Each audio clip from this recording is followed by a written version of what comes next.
আসসালামু আলাইকুম বন্ধুরা, আজকে একটা নতুন রেসিপি করে দেখাচ্ছি। তার জন্য 1 কাপ ডাল আর 2টো কাঁচামরিচ পিষে নিয়েছি।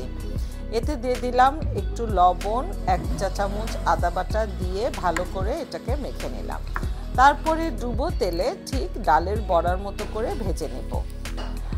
কুরবানির মাংস খেতে খেতে যখন একদম টায়ার্ড হয়ে যাবেন আর মাংস খেতে ভালো লাগবে না, তখন এই দুর্দান্ত রেসিপিটি করে গরম গরম ভাতের সাথে খেয়ে নেবেন, দেখবেন অসম্ভব মজা লাগছে।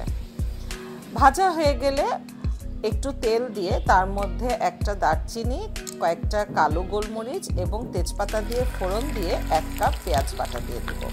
পেঁয়াজ বাটাটা একটু নেড়েচেড়ে তাতে আবার 1 চা চামচ করে রসুন বাটা, আদা বাটা, হলুদ গুঁড়া, মরিচের গুঁড়া দিয়ে দেব। ঝালটা আপনাদের ইচ্ছা মতো দিবেন, কেউ বেশি খেলে বেশি দিবেন, কম খেলে কম দিবেন। তারপর স্বাদ মতো লবণ দিয়ে মশলাটাকে অনেকক্ষণ কষিয়ে নেব। তারপর দিয়ে দিব এতে একটু টমেটোর গ্রেভি আর ভাজা জিরের গুঁড়া।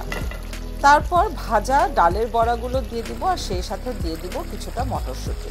তারপর এটাকে খুব ভালোভাবে কষিয়ে নেব। কষানো হয়ে গেলে পেঁয়াজ বাটা পানি দিয়ে এর মধ্যে দিয়ে দিব আর দিয়ে দিব 1/2 কাপ ফ্যাটানো টক দই।